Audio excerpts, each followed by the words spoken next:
СДСМ и ЗАЕВ кратат средства за образование, за здравство, за култура, за инфраструктура, а од друга страна преку СОЗР владата набавува морски плодови, октоподи и свежа риба.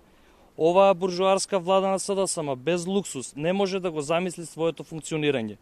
Завчера на страната на Бирото за јавни набавки беа објавени резултатите од 3 јавни набавки, и тоа за морски плодови, за мрзната и свежа риба и октоподи. Набавува службата за општи и заеднички работи на владата на Република Македонија. Хедонизмот на новата влада излезе на виделина. Очигледно дека Зоран Заев, Радмила Шеќеринска и СДС не планираат да се откажат од своите джетсет навики и луксузен стил на живот, за кој на крај сметката ќе ја платат граѓаните на Република Македонија.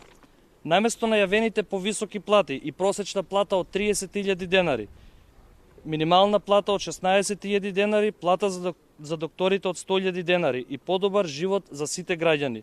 Владата си обезбеди подобар живот за себе и тоа со екзотично мени. Граѓаните од ЗАЕВ и СДС очекуваат што побрзо да ги засукаат ракавите, да се фатат за работа, па така е, наместо да се гоштеваат со обилна морска храна, треба да ги довршат започнатите автопати, започнатите локални и регионални патишта, да овозможат подобар стандард за граѓаните со мерките кои ги ветуваа во предизборието.